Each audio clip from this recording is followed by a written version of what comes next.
drumming. Alright?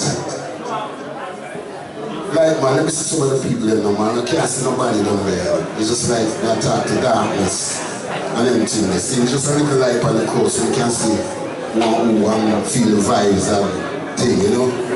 Yeah, big up T Dennis. See in Fats all the massive. See up here strong Cheryl. Alright, Dookie, hold tight. All security, all bar staff, all Rastafarians, all the regulars up here, see you. See big up all the pool table massive. See hold tight. Alright? Well, like the say, brethren and sister, tonight we are paying a tribute to a good brethren. See? Ras Seymour McLean. Now, for all those who have never heard of Ras Seymour McLean, right? Seymour McLean was a very unique brethren. Right? Now, many years ago, when Britain was building up their empire, alright? They, in order to conquer the world, they went into Africa and plunder Africa and take away many books, artifacts, transcript, many things from Africa. In other words, they stole them. Alright? They stole them. Alright? And they brought them into the UK and they are now in the museum, in Buckingham Palace, Windsor Castle, all these places. The same books, the same artifacts, manuscripts, which they went to Africa and plundered and stole, they brought it to the UK. And now if you go to the Natural History Museum, you go to any museum, British Museum, tour Buckingham Palace, you will find African artifacts, books right there. Alright? Those were the days when Britain plundered the world. Alright? Now, in this time, we have a brethren rise up out of the Rastafarian community and petition for these books, artifacts, manuscripts to be returned to Africa. That brethren was Ras Seymour McLean. Many petitions, many arguments, and to no avail.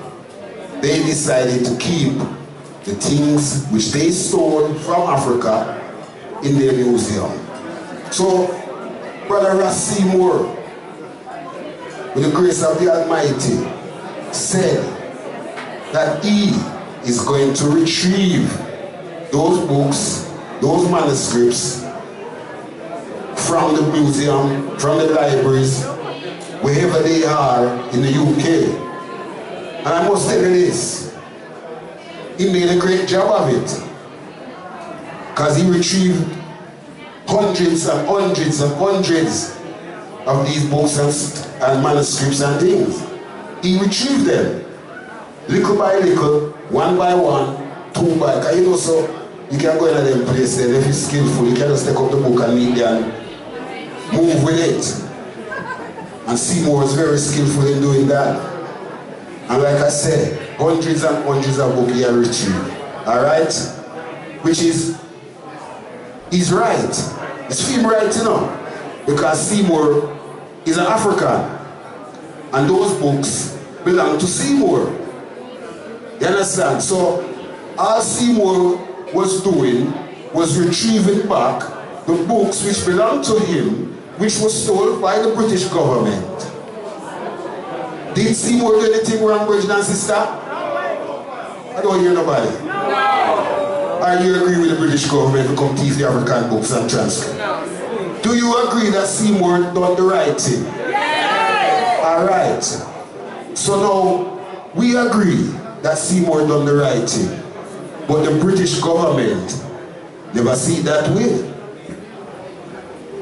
They went and seek back out Seymour to try to get back those books, which they successfully did.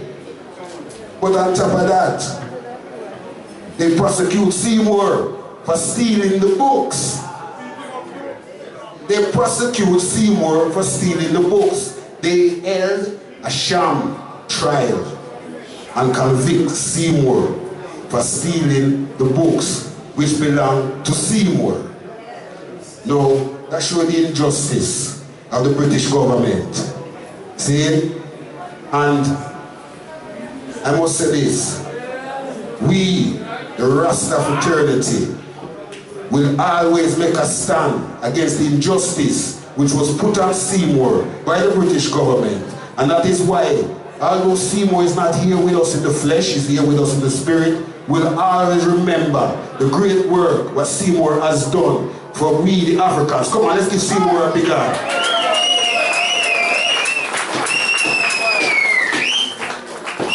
Now, to this day, Seymour was the only one who rise up and really did something like that.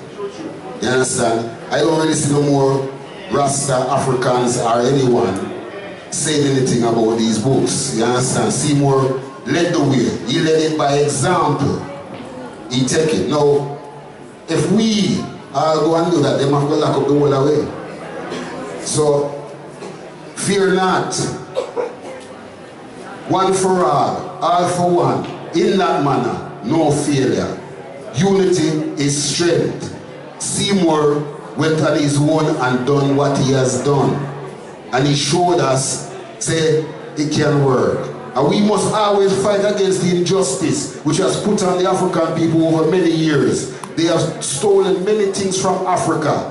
And now this is the time when they need to return these things back to Africa because it belongs not to them. See? So brothers and sisters, may we rise up and stand firm against injustice. Come on, let's give Seymour another big round of applause.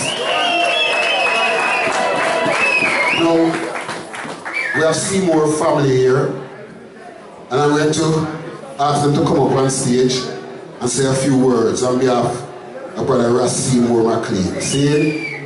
Now, the children, they are leading the way for their father. And their father quest. Now I want you all to give them a strength. Come on, let's give them all a round of applause. Thank you, Hootananny. Thank you, Sister Zakia. This is our third time that we've been here. And I really just want to give honour and respect to Sister Zakia for doing this year after year and honouring our father. So let's give her a round of applause, please. I'm going to leave most of the talking to my brother and my sister, but I would like to sing a tribute for my father. Is that okay? He sang a song and it goes like this. Abata chin hoy, Abata chin hoy, Abata chin hoy, Abata chin hoy, Abata chin hoy, Abata chin hoy, Yi kadis Abata chin hoy, Abata chin hoy, Abata chin hoy. I know his soul rests in peace. Artists, thank you so much. God bless you all. Greetings everybody. My name's Pharaoh, Ras Seymour's first son. Thank you for that, sis. That was beautiful. What I want to say today is last year I was here and I forgot my attire. Now I come representing properly today. So the first things first is I want to give thanks to everybody coming out today, tonight, the brethren and the sister, because it's a togetherness. It's a togetherness thing, and in terms of the works that need to happen, because there's a lot of work that still needs to happen,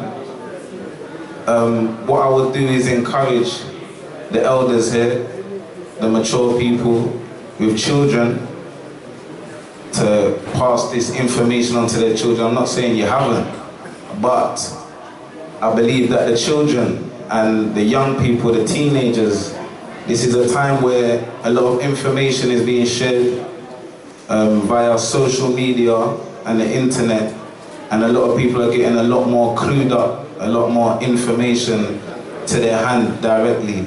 So the things that we know, we kind of need to, I know it's kind of hard because the youth today are kind of, doing their own thing, but we need to plant a seed, nevertheless, about all the good things that have happened in our community. Not that just my father's done, but that my father's done. And I have belief, and obviously the works today and the Rasta community keep going strong. So I believe that the things that my father did start could be finished in a good way, how he saw it to be finished. I believe that. I believe that me and my siblings will do what it takes, even though it is hard. It's hard, but that's okay. I mean, as black people, we're used to the hardship.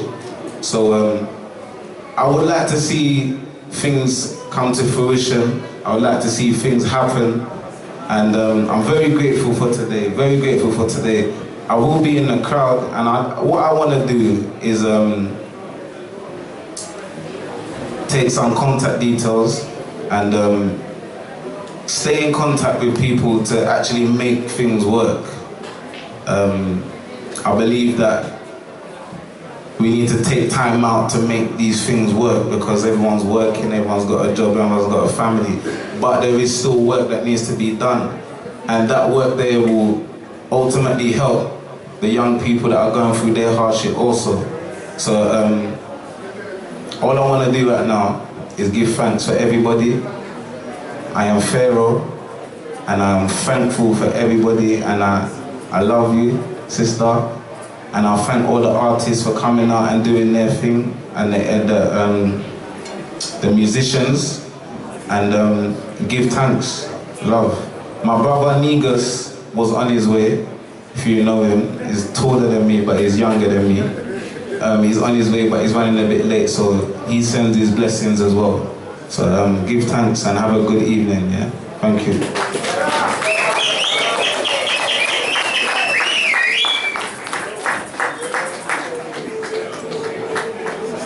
Well, do you know what? There was a poem that I said I did recite last year, and I'll do it again just for those that didn't hear it, and for those that did, if you want to hear it again. So it goes.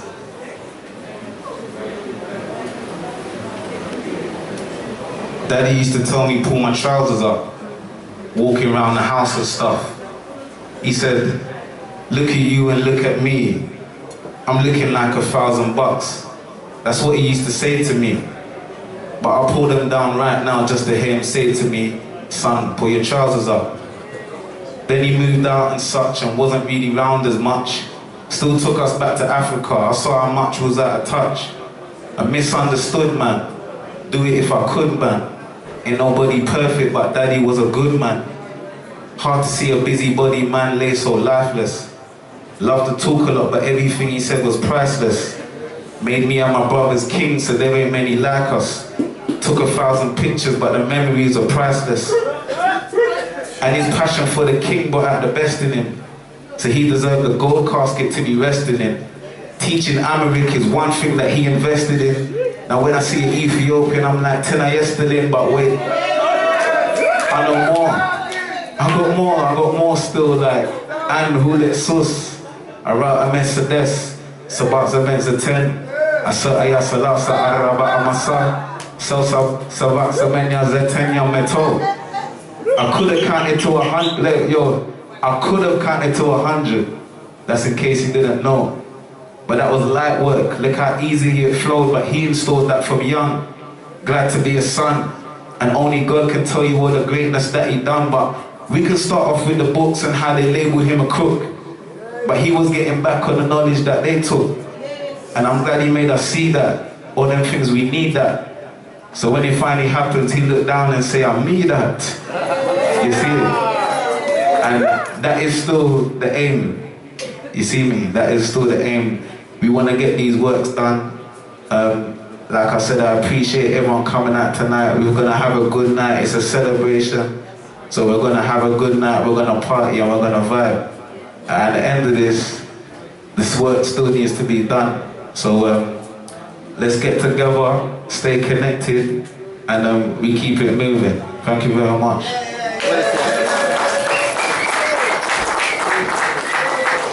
Good evening, everyone. My name's Claudine. I'm Ras Seymour's first daughter, and I echo the words of my siblings in thanking Sister Zakia and all of the artists and musicians, and for you to come out just to celebrate the life of my dad. You know, it's one thing to be with somebody when they are alive, but when they are no longer here and their work still not even speaks, shouts for them, when the legacy that they have left behind can still be felt, can still resonate throughout the community, I think there is something more for us all to do. And every time that I think about my dad, and every time that I think about his work, and every time that I think about the people that he's connected with, and the people whose lives that he's impacted, a few words come to mind, and I want these really just to resonate with you. Everybody, can you just say the word hope? Oh. Can you just say the word vision? Vision. Can you just say the word freedom? Freedom. Every time I think about my dad, those are the three words that come to mind: hope, vision, and freedom. Hope, vision, and freedom. What he did, he instilled hope. He taught us that there will be a brighter tomorrow. But that brighter tomorrow comes when we, like my brother said, roll up our sleeves and do something. That brighter tomorrow, that realization of hope comes when people like Sister Zakia gather the community together to celebrate his life and works, so that he will never be forgotten, and more importantly, that the generations will never forget. The generations must remember those who have gone on before them, so that they will always remember that they have something to live for. As a family, we are supporting children in Ethiopia to go to school, something that was very close to my father's heart. He was the book liberator. So what we are doing is helping other children in Ethiopia to go to school, to liberate their minds. I invite you to think about how can you, from this point forward, instill hope, vision, and freedom into a young person, into another family member that you are connected with, so that the message that my father has left in the community will never be forgotten. Thank you again for coming. We love you.